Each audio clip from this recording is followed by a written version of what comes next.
In the year 331 BC, a young and ambitious Macedonian king named Alexander stood before the grand city of Persepolis, the capital of the mighty Persian Empire.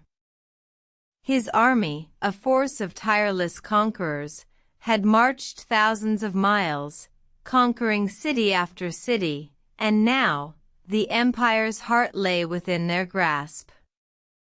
The Persian Empire, once the most powerful in the world, had been weakened by internal strife and the death of its great king, Darius III. The empire, a vast tapestry of diverse cultures, was held together by the thread of the Persian kings, and with Darius gone, the fabric began to unravel. Alexander, a man driven by ambition and the thirst for glory, had set his sights on the Persian Empire. His father, King Philip II, had prepared him well for this moment.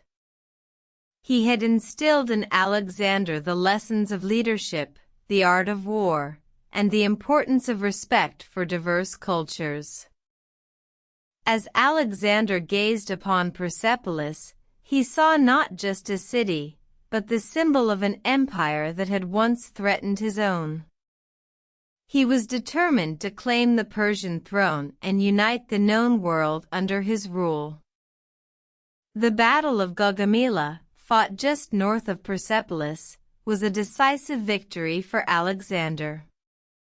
The Persian army, outmaneuvered and outfought, was routed, and Darius III fled. The empire was ripe for the taking. Alexander entered Persepolis as a conqueror, not a destroyer.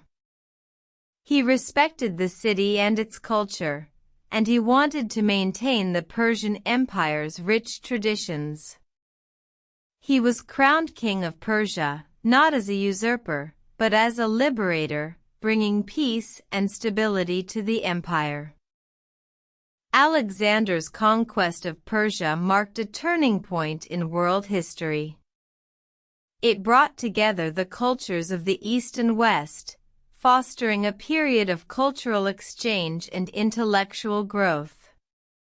The Macedonian king's legacy would echo through the ages, inspiring future conquerors and shaping the world as we know it today. Yet, Alexander's victory was not without consequence. His ambition would lead him further east, sparking a series of campaigns that would stretch his army and his resources to their limits. And as he marched, the seeds of his own downfall were sown, a testament to the age-old lesson that absolute power corrupts absolutely. Alexander's conquest of Persia was a triumph of a young king who dared to challenge the mightiest empire of his time. His victory changed the course of history, uniting the East and West and leaving a lasting legacy that continues to inspire and influence us today.